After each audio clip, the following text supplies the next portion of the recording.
Hello friends, welcome to banks detail.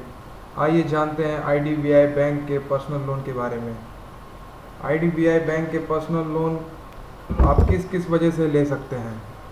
अगर आपके घर में या फैमिली मेम्बर में किसी की शादी हो, या फिर आपको अपने घर का रिनोवेशन कराना हो, या फिर आप किसी बच्चे के पढ़ाई के लिए खर्च करना हो, या फिर आपके घर में कोई मेडिकल इमरजेंसी आ जाए, तो आप ये लोन ले सकते हैं। आइए जानते हैं कि ये लोन किन किन को मिलेगा। ये लोन दरअसल 3 कैटेगरी के लोगों के लिए है। फर्स्ट ऑफ ऑल, सैलरीड लोग जो सैलरी बेसिस पे कहीं जॉब कर रहे हो, पेंशनर लोग जो रिटायर्ड हो चुके हैं और उन्हें पेंशन की कमाई आती हो, या फिर वो लोग जो सेल्फ एम्प्लॉयड हो।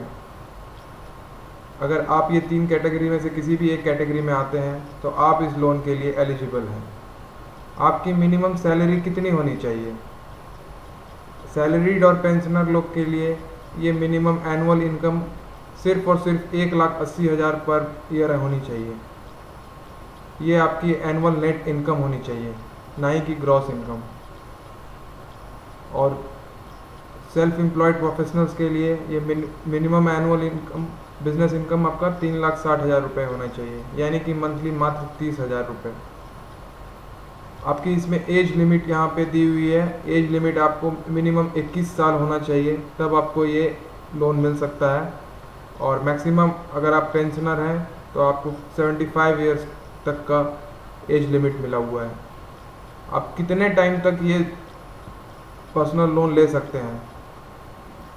इसमें बहुत सारे तरीके हैं, जैसे कि आप 12 महीने के लिए ले सकते हैं, 24 महीने के लिए ले सकते हैं, 36 महीने के लिए ले सकते हैं, हाईएस्ट आप 60 महीने के लिए यानी कि 5 साल के लिए ले सकते हैं। मैक्सिमम लोन अमाउंट कितना मिलेगा आपको? मैक्सिमम लोन अमाउंट आपको इसमें 25,000 से 5 लाख तक मिलेगा। और पेंशनर लोगों के लिए 25,000 से 3 लाख तक का मिलेगा। इंटरेस्ट टाइप फिक्स्ड है इसमें। इसके वजह से आपको किसी तरीके का कोई मार्जिन नहीं पे करना पड़ेगा। और जहाँ तक बात रही प्रोसेसिंग फ़ी की, प्रोसेसिंग फ़ी मात्र 1% लगेगा आपको, जितने भी आप लोन अमाउंट लेना चाहते हैं। आइए जानते हैं कि कैसे इसका अप्लाई करना है। फर्स्ट ऑफ ऑल, हमें उसके ऑफिशियल वेबसाइट में यहाँ पे ऑप्शन आता है अप्लाई नाउ का। अप्लाई नाउ में आप जैसे ही यहाँ पे अपना कर्सर लेके जाओगे, यहाँ पे आपको अप्लाई ऑनलाइन का ऑप्शन मिलेगा। अप्लाई ऑनलाइन पे आपको क्लिक करना है। फिर उसके बाद नीचे पे आपको यहाँ पे आप देख सकते हैं पर्सनल लोन का ऑप्शन है। पर्सनल लोन पे आप जैसे ही क्लिक करोगे, एक नया टैब खुल जाएगा। यहाँ पे आप देख सकते हो, यहाँ पे आपको पूछा जा रहा है कि क्या आपका अकाउंट आईडीबीआई बैंक के साथ है। अगर है तो आप यस पे क्लिक करेंगे, अगर नहीं है तो नो पे क्लिक करेंगे। यस पे जैसे ही आप क्लिक करेंगे, नीचे एक छोटा सा एक ड्रॉप डाउन आ जाएगा।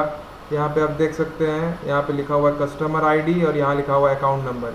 इन दोनों में से किसी एक की जानकारी आपको यहाँ पे फिलअप करनी है। यदि आपको नहीं पता है कि ये चीज़ कहाँ पे मेंशन होता है, तो आप अपने बैंक अकाउंट के पासबुक में आप देख सकते हैं, वहाँ पे कस्टमर आईडी और अकाउंट नंबर होगा।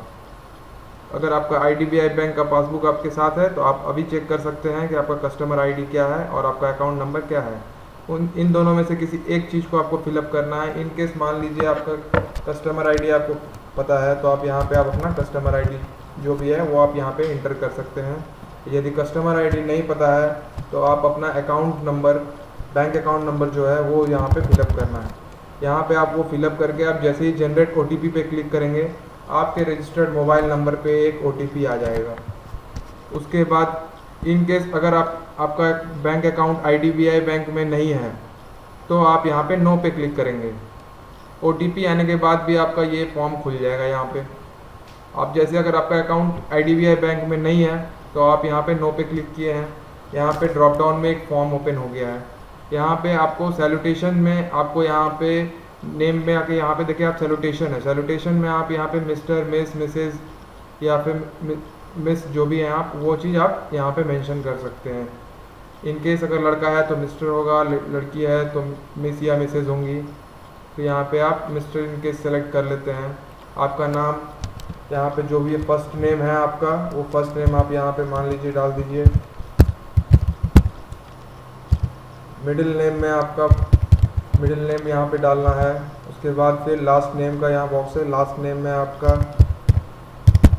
यहाँ पे मान लीजिए मेरा नाम है विशाल कुमार सिंह, तो यहाँ पे मैंने डाल दिया है विशाल कुमार एंड सिंह। उसके बाद एड्रेस पे आपका जो प्रेजेंट एड्रेस है, प्रेजेंट कम्युनिकेशन एड्रेस, वो एड्रेस यहाँ पे मान लीजिए आप डाल दिए, जो भी है यहाँ पे एड्रेस आपको अपना डाल देना है। उसके बाद यहाँ पिन कोड, आपका लोकल पिन कोड जो भी है वहाँ पे यहाँ पे डालना आपको। सिटी, करंट सिटी आपकी जो है जहाँ पे आप अभी रह रहे हो वो करंट सिटी यहाँ से आपको सेलेक्ट कर लेना है। उसके बाद फिर यहाँ करंट स्टेट, जो जहाँ पे आप रह रहे हो उसका करंट स्टेट कौन सा है वो स्टेट आपको सेलेक्ट कर लेना है। फिर कंट्री में आपको यहाँ पे जिस कंट्री में आप करेंटली रह रहे हो वो कंट्री आपको सेलेक्ट कर लेना है।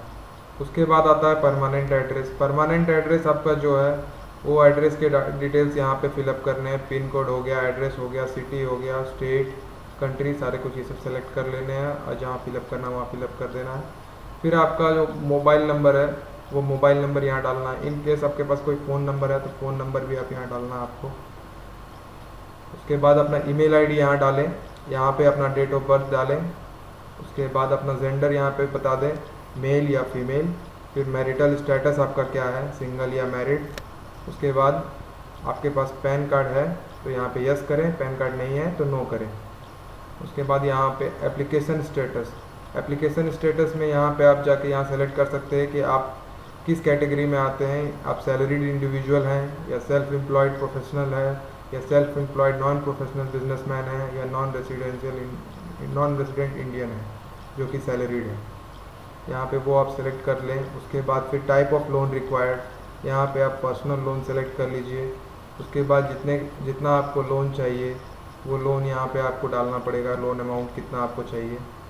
फिर उसके बाद ओन कंट्रीब्यूशन, यहाँ पे जैसे ही आप अपना लोन अमाउंट डालोगे ओन कंट्रीब्यूशन 0 हो जाएगा। ओन कंट्रीब्यूशन तब होता है जब किसी लोन अकाउंट में कोई मार्जिन अमाउंट जो कस्टमर को लोन चाहिए उसे पे करना हो, लेकिन इस पर्सनल लोन में कोई भी मार्जिनल अमाउंट नहीं है, इसके लिए यहाँ पे ये 0 हो जाएगा ऑटोमेटिक। और आपको कितने टाइम के लिए ये लोन चाहिए वो यहाँ पे आपको डालना पड़ेगा, 12 मंथ, 24 मंथ के लिए या 36 मंथ के लिए या 60 मंथ के लिए, जो भी है आप यहाँ पे वो सिलेक्ट कर सकते हैं। फिर उसके बाद इनकम डिटेल, आपकी इनकम कितनी आती है वो यहाँ पे आपको फिलअप करना है। उसके बाद आता है यहाँ पे all existing obligation if any due for more than 12 months. अगर पिछले 12 महीने में आपके ऊपर कोई भी कर्ज है जो कि आपने नहीं चुकाया है तो उसके बारे में यहाँ पे डिटेल्स आपको डालना पड़ेगा। टोटल ईयर्स ऑफ एक्सपीरियंस, आप जो जॉब कर रहे हैं या फिर किसी भी प्रोफेशन में है वो उसमें आपका कितने सालों का एक्सपीरियंस है वो यहाँ पे डालना है। Number of years in service remaining for retirement, आपके रिटायरमेंट में कितने साल बचे हुए हैं साल की गिनती यहाँ पे आपको डालना है।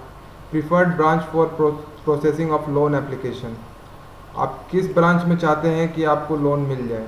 आपके नियर बाय जो भी ब्रांच हो जहाँ पे आपको कंफर्टेबल फील करे वहाँ का उस ब्रांच का स्टेट यहाँ पे आप सेलेक्ट कर लें। फिर उसके बाद यहाँ पे उस ब्रांच का डिस्ट्रिक्ट सेलेक्ट करें, फिर उस ब्रांच नेम यहाँ पे सेलेक्ट कर लें। फिर उसके बाद जैसे ही आप सबमिट पे दबाएंगे आपका काम हो गया लोन का फॉर्म भरने का।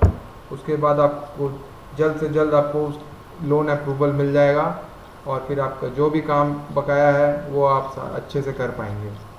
धन्यवाद, थैंक यू।